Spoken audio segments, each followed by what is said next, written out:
안녕하세요. 오늘은 한국과 북한 전쟁이 일어난다면 각 나라가 어떻게 대처할지에 대해 AI 답변을 통해 자세히 알아보겠습니다. 전쟁이 시작되면 북한은 빠르게 남한을 향해 공격을 시작할 것입니다. 북한의 군대는 미사일과 포병을 이용해 서울과 주요 도시들을 타격하려 할 겁니다. 특히 서울은 인구가 밀집한 대도시이기 때문에 첫 번째 공격에서 큰 피해가 예상됩니다. 북한의 특수부대와 정예군도 남한의 주요 군사시설을 목표로 침투할 가능성이 큽니다. 한국은 즉각적으로 군을 동원해 방어에 나설 것입니다. 대한민국은 강력한 미사일 방어 시스템과 최신 전투기를 보유하고 있어 북한의 미사일 공격에 대한 방어가 가능할 것입니다.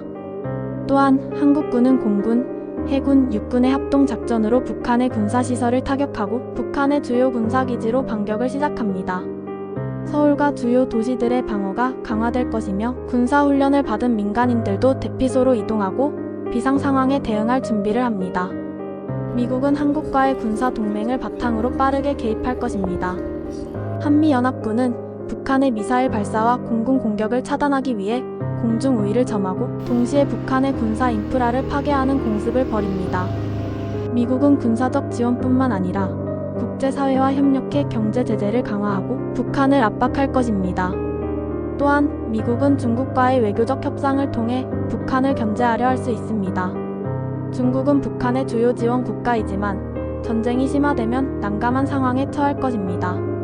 북한이 공격을 강화하면 중국은 군사적으로 개입할 수 있지만 전면적인 전쟁에 나서지는 않을 것입니다.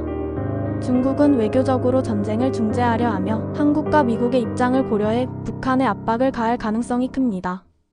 또한 중국은 국경 근처에 대규모 난민이 발생할 것을 우려해 인도적 지원을 고려할 수 있습니다. 전쟁이 계속 확산되면 유엔을 포함한 국제사회는 중재에 나설 것입니다. 대부분의 국가들은 북한의 공격을 비난하고 국제적인 제재를 강화합니다. 동시에 난민 문제와 인도적 지원을 위해 여러 국제구호 단체들이 활동을 시작합니다. 유럽연합과 다른 주요 국가들은 전쟁이 확산되지 않도록 외교적 해결책을 모색하며 외교적 노력을 지속할 것입니다. 한국과 북한 간 전쟁은 단순한 지역 분쟁이 아니라 전 세계적으로 큰 영향을 미칠 것입니다.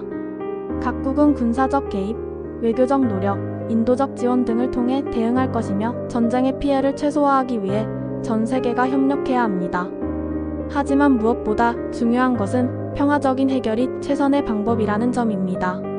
이 영상이 도움이 되셨다면 좋아요와 구독 부탁드립니다. 감사합니다.